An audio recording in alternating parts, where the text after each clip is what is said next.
Alright, Shalom. Yahweh Bashim Yahushua Barakatam. I want to start by giving all praises to Yahweh, Bahashem, Yahushai, Bahashem Kakadash. Double honors to the apostles and elders of Great Millstone who rule well. Peace and blessings to the brothers pushing this truth through the four corners of the earth. Shalom to the brothers and sisters out there listening and learning. This is Brother Aaron at the Great Millstone campus, South Carolina, of Myrtle Beach. Alright, in today's lesson, I want to go into the topic of studying, how important it is, and if you're struggling, what type, if you need tips. If you're struggling, um, some advice based on experience on my part, alright, if I might say. So, with the first scripture, I want to go ahead and get into it. First scripture, Salakia. I also have a video enhancement video based on working out, but I believe it correlates to the topic of conversation right here, studying. I believe that has a connection through the spirit with studying. So, Lord willing, I'm going to bring that out. And brothers are uplifted and edified. Alright? I'm going to get into it. 2 Timothy 2:5. Study to show thyself approved unto the Most High, a workman that needeth not to be ashamed, rightly dividing the word of truth. So, what we ought to do in its truth is to study the scriptures. And when we study the scriptures, we learn things we wouldn't know if we didn't study. Also, we're preparing ourselves for an adversary. Someone may come up to us and pose a question, trying to trip us up through the scriptures. We have studied and we know what's right and what's not. All right, and that goes into rightly dividing the word of truth. All right, I'll read it again. Study to show thyself approved unto the Most High, a workman that needeth not to be ashamed, rightly dividing the word of truth. All right, and then it goes on in 16. But shun profane and vain babblings, for they will increase unto more ungodliness. All right, so we are to shun profane and vain babblings. So let's go into it. What will we call vain babbling? All right.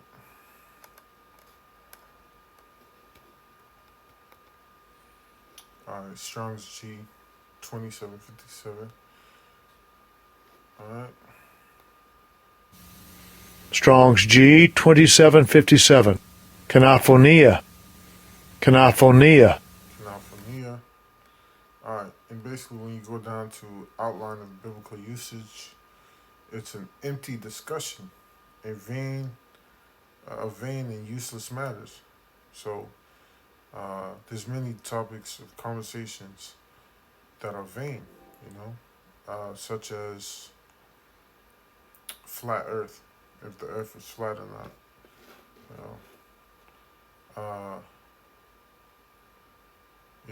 The scriptures tells you that the Lord,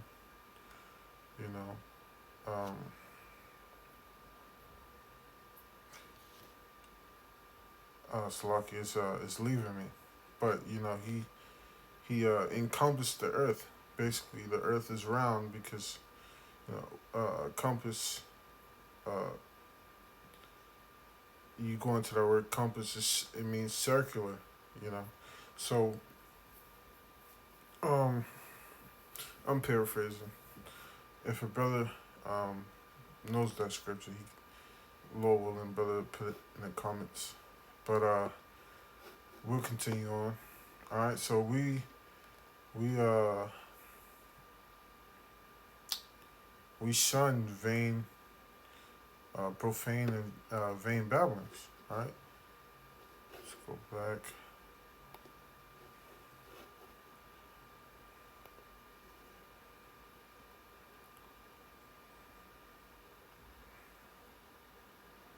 All right, so our work in the scriptures is to study.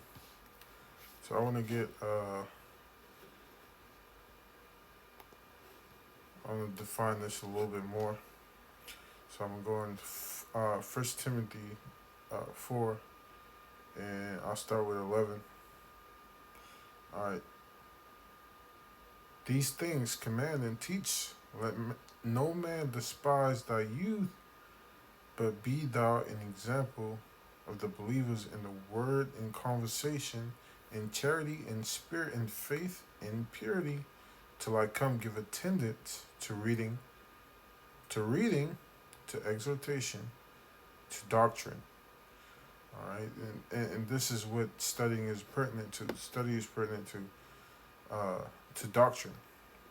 All right, so because this isn't um,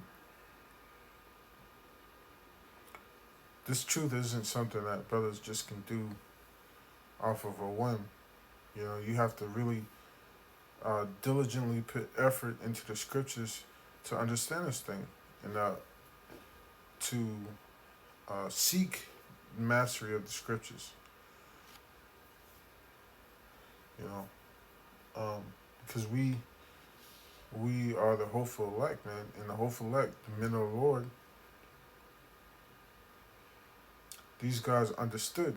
These guys had an understanding above uh, the rest of the nation of Israel in the other nations, especially the other nations. So, in that essence, you have to study. All right. Though we once knew this, um,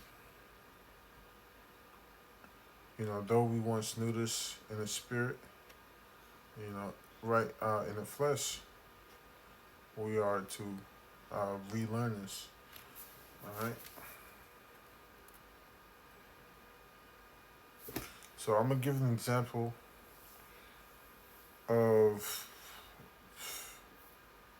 example of people coming up against the doctrine. All right, and this our own people coming up against the doctrine and how they erred. For them not knowing the scriptures. All right.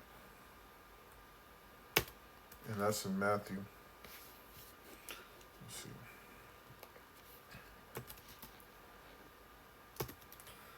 22 and 23.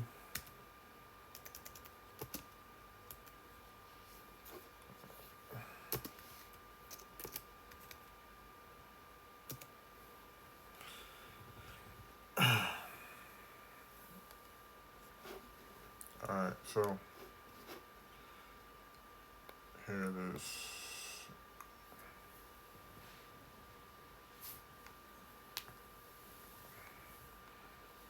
I mean, I could start up, but this is more important right here, alright? So Matthew 22 and 23,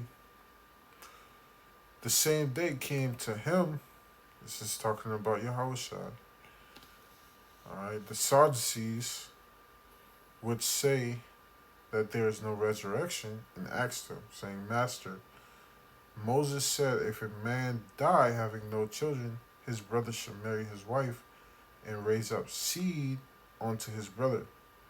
Now there were with us 7 brethren, and the first, when he had married a wife, deceased. So he died, and having no issue, left his wife unto his brother. And as the law goes, if a man dies, right, and he has a wife, and they bear no children, and they had no children, his brother must raise up seed for uh for him. All right, his brother must marry his widow and raise up seed onto him. All right, and that child will be given. That child will be called the son of. Say if the man's name was Luke, he'd be called son of Luke instead of his the brother's name is Adam instead of son of Adam. All right, continue on, and that's in the law. All right, now there were with us 7 brethren, and the first, when he had married a wife, deceased, and having no issue, left his wife unto his brother. Likewise, the second also, and the third unto the seventh. So there were 7 brothers that all had this one woman. All right, and they all died. And last of all, the woman died also. All right, she died as well. Therefore, in the resurrection, whose wife shall she be of the 7? For they all had her. All right, so Yahweh Shai, he's gonna give uh, them an answer they weren't expecting, because they don't. These men were carnal. They don't meditate on the things of the spirit. All right.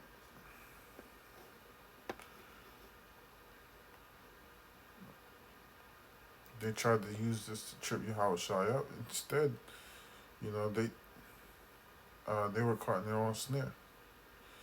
All right, let's see.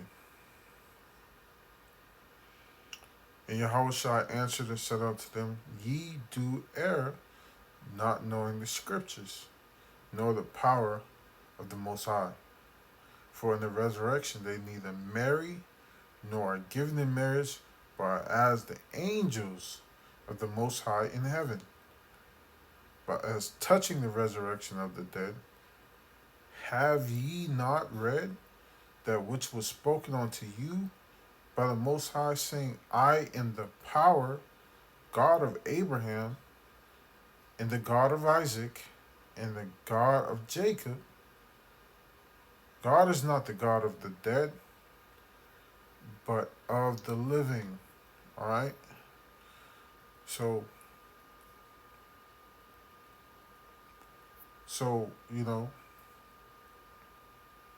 there's 2 things. You know, in the resurrection, it's lucky. He says, for in the resurrection they neither marry nor given into marriage, but as the angels of the Most High. All right. When you're in the spirit realm, after you pass, your fleshly body dies. You go back to being an angel of the Most High. But as touching the resurrection of the dead, have you not read that which was spoken unto you? All right. In the scriptures, in the law, it says that the Most High is the God of Abraham, Isaac, and Jacob, and the God of the living. All right.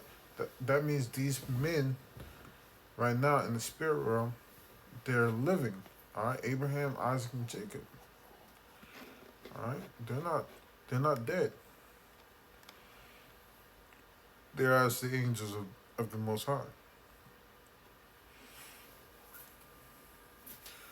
All right. So this is one example of men being unlearned in the scriptures, and those very same men tried to come up against our Lord Yahweh Shai, but was confounded.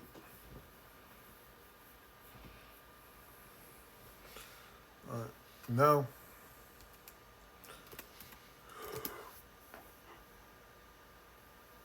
it's lucky. Now I want to go into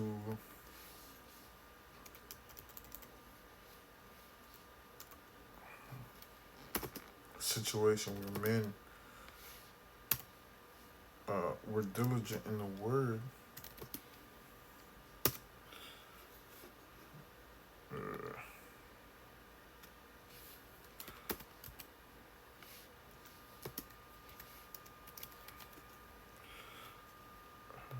that. Slovakia. I can barely see it, so small. Alright. Men were diligent in the word. Alright. And they seek these things out in the scriptures. Alright. So this is Acts 17 and 10. And the brethren immediately sent away Paul and Silas by night unto Berea, who coming thither went into the synagogue of the Jews. These were more noble than those in Thessalonica, in that they received the word with all readiness of mind and searched the scriptures daily, whether those things were so. Therefore many of them believe, also of honorable women which were Greeks, and of men not a few. So because they were diligent, they seek to see if these things were true that they were being told, you know. And how would you do that? Through the scriptures. You would study to show yourself approved. And this is what these men did. All right? And it caused not a few, it caused a lot of them. Therefore, many of them believed. It caused many of them to believe because they found out from studying that these things were true. And I want to go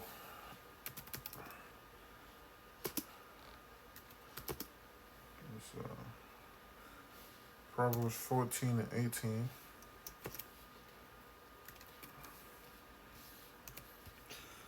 And it says, the simple inherit folly, but the prudent are crowned with knowledge. And these men were crowned with knowledge. Alright, what does it say about these men? These were more noble than those in Thessalonica. Well,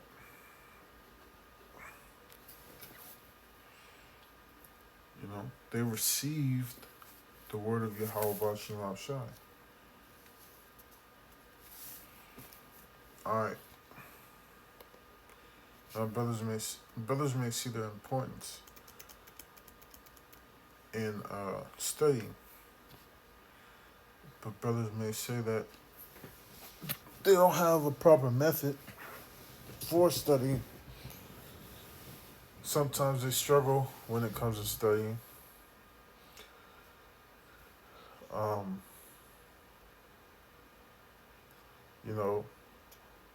They've hit a plateau where, a lot of things just, you just lose a lot of information, and you don't grow further in this truth. Well,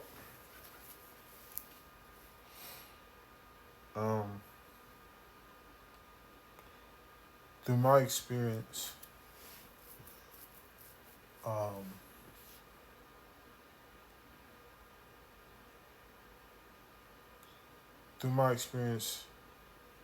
overexertion has been, a culprit for me not growing. Just trying to force it. If brothers may be trying to study for 3 to 4 hours, that may be too long for you brothers. Then some brothers can study for 3 to 4 hours, but most importantly, these scriptures are supposed to be more. Yeah, you got the Lamentations, the woe, but you're supposed to go into this. This is the salvation of Israel right here. This is your salvation, individually as well. Are you supposed to go into? You supposed to dive deep, man. This is supposed to be your first love. All right, and that's what it ultimately boils down to, is how much you enjoy the scriptures. All right, so um, what I'm gonna do is I'm gonna play this video, and then I'll relate the video to the topic. All right.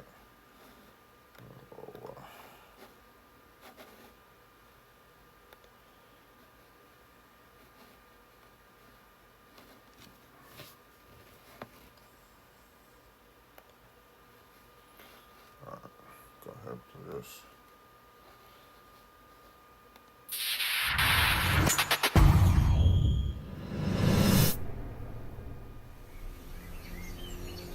You should train, and the next day you should wake up feeling good. I'm a big believer in never being sore. There's something called rate of perceived exertion.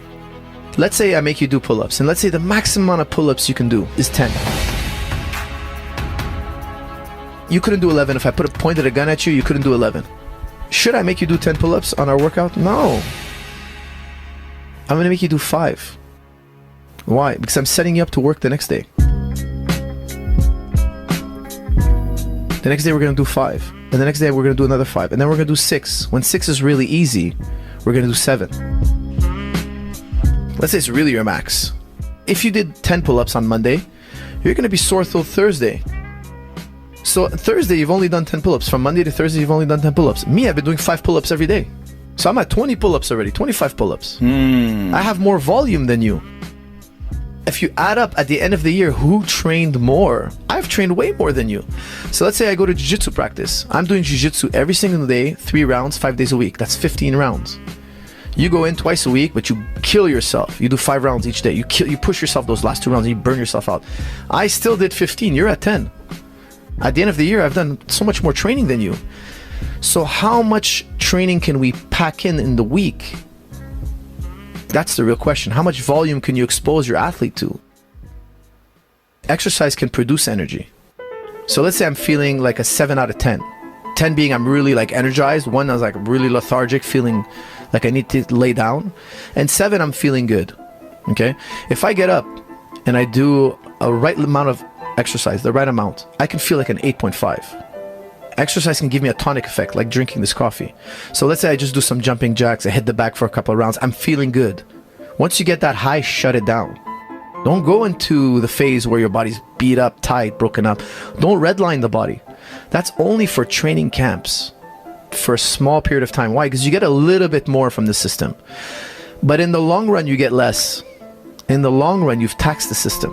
So if you do that regularly, by the time you actually get good, you'll be broken up.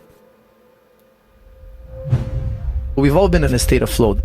The number one way to know that you're in a state of flow is time flies by. I'm sure sometimes you've done podcasts and you're like, whoa, is it 3 hours already? We just went through 3 hours, if you can believe it. Are you serious? Yeah. Wow. It's a time warp in here, right? It's crazy. You know, the one where you have the worst guest or you're having the worst workout, it feels like every minute is an hour. But You can't get people to work. Please. Hold on, Why please. should you work? Hold- I get hold more on. money not working. Hold so you know on. what some people do? Peter, they work under the table. Peter, hold they on, get please. cash. Jesus they want Christ.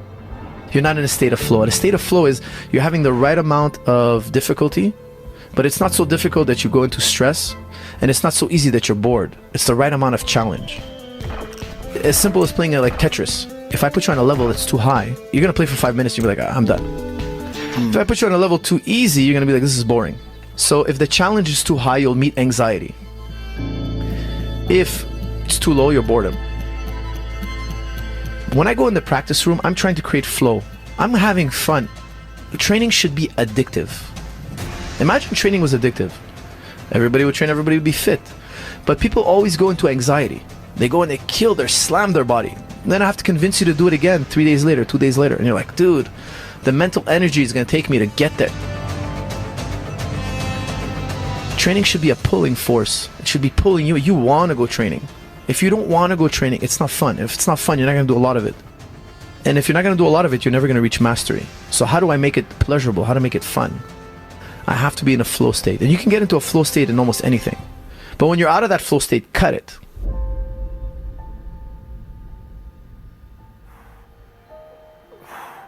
Some guys have made great strides with just mental fortitude and mental strength, overtraining the shit out of themselves. 17.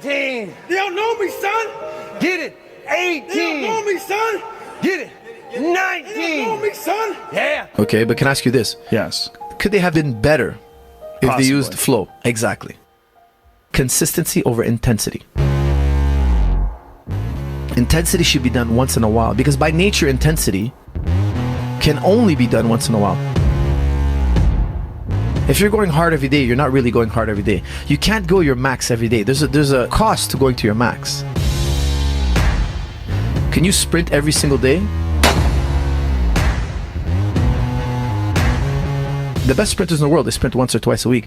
Nobody sprints every day, because intensity by nature entails that you need to take a break. Because if you don't need to take a break, you didn't really go to your maximum intensity. If you lift your maximum lift, the maximum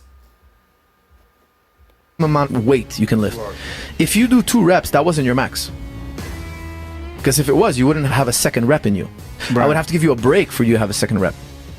So we didn't find your true max, right? Intensity, maximum effort entails you have to stop, because it's the maximum.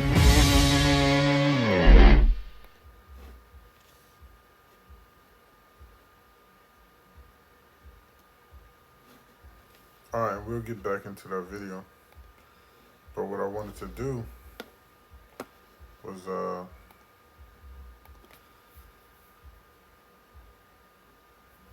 I want to go into that intensity. Alright? He says intensity implies you need a break. Because you can't be intense all the time. Alright? And that's laid out in the scriptures as well. So this is Ecclesiastes 12:12. And further by these, my son, be admonished of making many books. There's no end, and much study is weariness of the flesh. And we can go into that.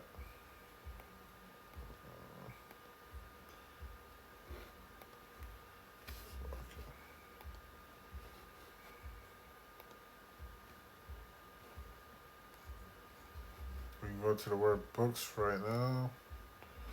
Books.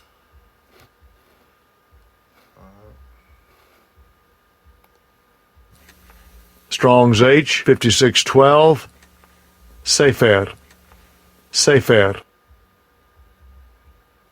Alright, missive, document, writing, book, letter of instruction, written order, commission, request, written decree, legal document, certificate of divorce, deed of purchase, indictment, signed book scroll, book of prophecies, genealogical register, law book, book of poems, book of kings. Alright, so basically it's, the books, what you would do in the office, alright, or scriptures, you going into the scriptures. Alright, let's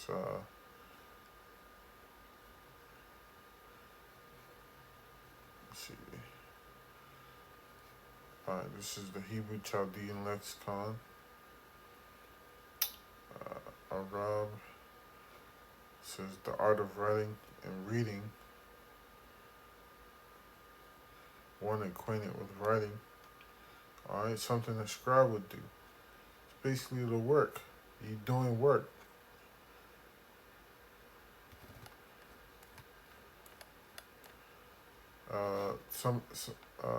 The work a bishop, a deacon would do, a scribe would do. Alright? And he says, be admonished of making many books. There's no end. Alright, much study is weariness of the flesh. And we'll go back into it to go into study.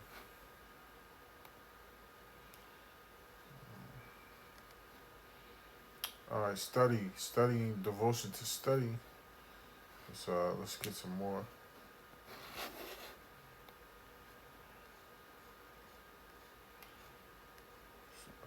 There is definitely more.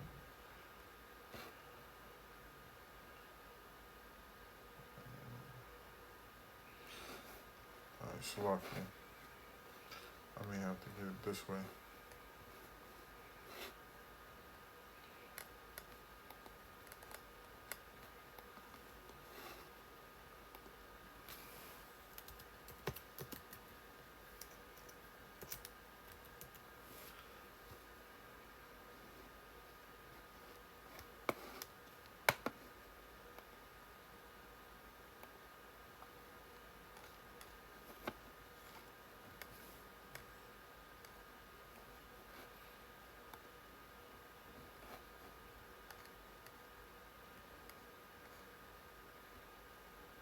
All right. I'm not sure if I didn't see it. I'm not sure if it was there, but if it was, I didn't see it. So this is Strong's definition, lahag, from an unused root meaning to be eager, intense mental application. So there's that word intense again. Intensity, intense. All right, intense mental application. And that's what you do when you study. Brothers push themselves, you know, beyond what's necessary when they study. All right. And actually, I want to go back into the video. All right, and when you push yourself beyond what's necessary to study, it becomes a weariness of the flesh. All right, you won't be able to do it every day. All right, so you start taking breaks. All right, those breaks will lead into longer breaks, and before you know it, you'll be 2 weeks without going into the Word or going into the Scriptures. All right, so stay away from that. You know, stay away from, you know, having it, studying too intensely. All right, get into a zone. All right, and once you're out of that zone of studying, once you're out of that zone, you stop. You come back the next day. Get into a zone, stop, come back the next day. And before you know it, you've studied every day this week, and you've racked up a number of hours that far surpasses if you were trying to do 5-hour study sessions every time you hit the books. All right, I'll play this video.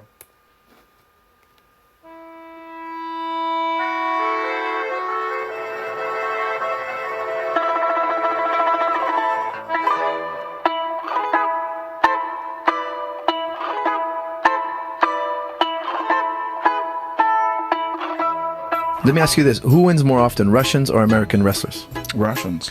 Every time an American wrestler wins, he's like some prodigy, but it's rarely he's a technical master. However, you have these Russian guys that win gold medals, you've never heard of them, and they're like Michael Jordans of the sport.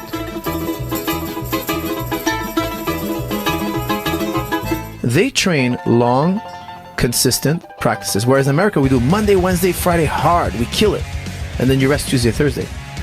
The Eastern Bloc had a totally different understanding. They're like, it's volume, volume, volume. They're more playful. They have more of a flow understanding. They play around, and the practice gets more and more intense, until you see them going really, really hard. They're going live, you know? They're going really, really rough.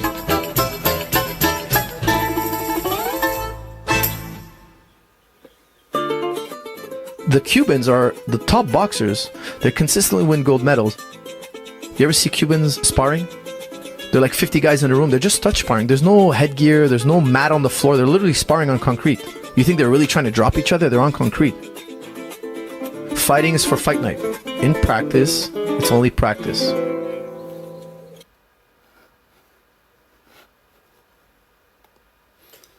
All right, and that's that. So some brothers can do it 4 or 5 hours at a time, and other brothers, they won't be able to do it. All right, there's different methods. You know, just like we got different types of brothers, and it's true. There's different ways of studying. There's different ways to get it in. Lord willing, this was edifying. It was uplifting. It helped some of you. And you know, Yahweh Bashim Al Shai, Brakathum. Shalom.